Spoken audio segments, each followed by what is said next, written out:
The day was supposed to be filled with grief and remembrance, but it turned into a shocking confrontation that no one expected. A black mother, already heartbroken over the loss of her young son, faced a moment no parent should ever endure: an arrest in the middle of her son's funeral. Witnesses were stunned, and whispers spread quickly. The officer involved had acted with blatant disregard for her rights. But this wasn't just any mother. She was a Supreme Court justice, a symbol of law and justice herself. And suddenly the tables had turned in a way that would shock the nation. The community was outraged. News crews swarmed, and social media lit up with outrage and disbelief. Questions flooded everyone's minds. How could something like this happen in broad daylight, at such a sacred and personal moment? And what would justice look like when the very person who represents the highest law in the land becomes the victim of such injustice? As the story unfolds, it would lead to consequences no one saw coming, costing $18 million and sparking a nationwide conversation about accountability, respect, and the fragile balance between authority and justice. But the question remains, what drove this officer to act in a way that would change everything? The funeral had started quietly, with close friends and family gathered under a gray winter sky. Emotions were raw, tears flowing freely, and every word spoken carried the weight of loss. The justice, known for her calm and composed presence in the courtroom,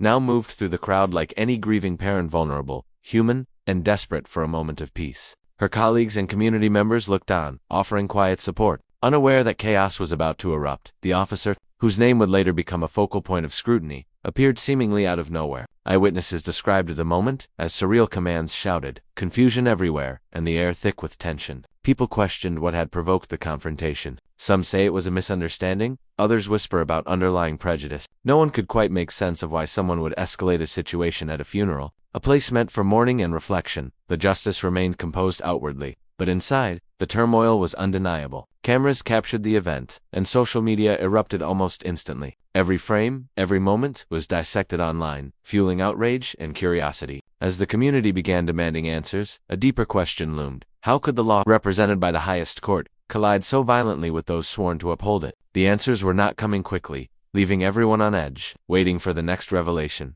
As the footage of the arrest spread across social media, the story quickly took on a life of its own. People from every corner of the city, and soon, the country, weighed in, some expressing outrage, others demanding a full investigation. Local activists organized vigils outside the courthouse, holding signs that read "Justice for all" and "Respect grief, respect life." The narrative wasn't just about one officer's actions anymore. It had become a reflection of larger issues: race, authority, and accountability in law enforcement. Meanwhile, inside the justice's office, her colleagues and clerks whispered in disbelief. How could someone entrusted with upholding the law be treated with such disregard? One clerk, who had known her for years, revealed in an interview that she had spent her life fighting for fairness, but nothing in her career had prepared her for this personal confrontation. Another subplot began to unfold as her family struggled to cope with the media attention, while still grieving the son they had lost. Friends tried to shield them, but the relentless news coverage made it impossible. From the officer's perspective, tensions were equally complex. Questions about protocol, training,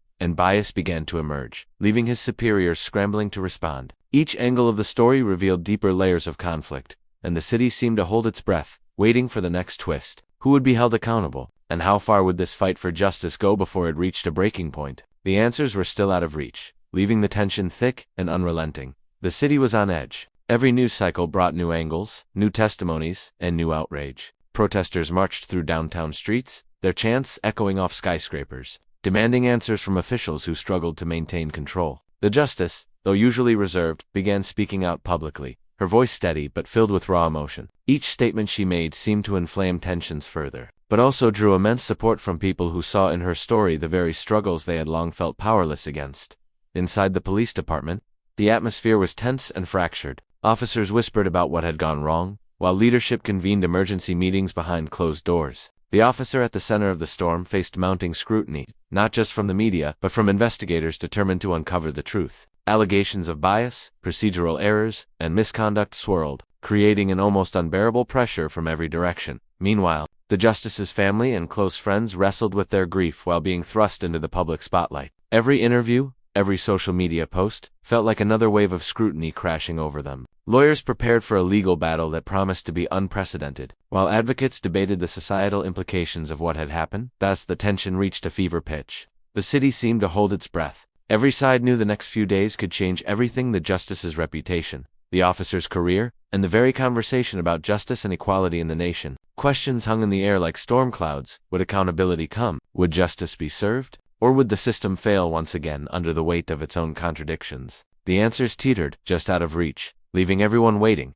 anxious, and unsure of what was coming next. Just when the city thought it had begun to process the shock, a new revelation sent shockwaves through everyone following the story. Surveillance footage from a nearby street, previously overlooked, surfaced online. It showed the officer approaching the justice in a manner that suggested a deliberate escalation, contradicting initial statements that claimed it was a routine intervention. The video sparked furious debate. Was this a tragic mistake, or something far more sinister? At the same time, an anonymous tip reached local journalists, hinting at a deeper connection between the officer and a controversial political figure. Raising questions about possible motives behind the arrest, activists and community leaders seized on the lead, claiming it could reveal systemic issues within the police department. Social media exploded again, hashtags demanding justice trending worldwide, with people scrutinizing every detail of the case, from official reports to the justice's own public statements. The justice herself remained composed publicly, but behind closed doors, the pressure was crushing. She faced the impossible task of grieving her son, preparing for potential legal action,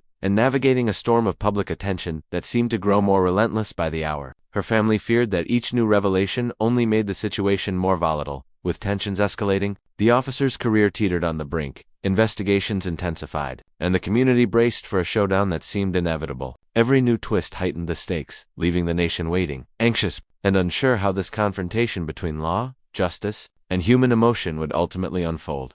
The investigation reached its breaking point. The footage, the eyewitness accounts, and the mounting evidence made it undeniable. The officer had acted recklessly, fueled by bias rather than procedure, facing mounting pressure from city officials, federal investigators, and the nation's eyes. The department had no choice but to suspend him and recommend criminal charges. Public outrage turned into a moment of accountability, a rare instance where the law itself seemed to bend toward justice. The justice, still grieving her son, stood in a packed courtroom, her presence commanding respect and attention. She delivered a statement that resonated across the country, emphasizing accountability, the importance of empathy, and the need for systemic reform. The legal battle concluded with an $18 million settlement, signaling not just a personal victory but a powerful statement about the cost of injustice. The community celebrated, seeing in her story a reflection of resilience and courage, and a reminder that even the most powerful institutions must answer to the people they serve. But just as the justice left the courthouse, ready to return to her life and honor her son's memory, an anonymous message arrived, a video clip showing that the officer had been part of a broader network of misconduct, stretching far beyond this one incident. The revelation hinted that the battle for true justice was far from over, leaving the city and the nation on edge, wondering how deep the system's corruption really ran. In the weeks that followed, the city slowly began to breathe again. The officer faced full legal consequences, and the investigation into the wider network of misconduct sparked reforms across the police department. Policies were reviewed, training programs overhauled, and accountability measures strengthened, sending a clear message that no one was above the law. The justice continued to honor her son's memory, channeling her grief into advocacy for fairness, equality, and systemic change. Her family found moments of peace, leaning on each other and the community that had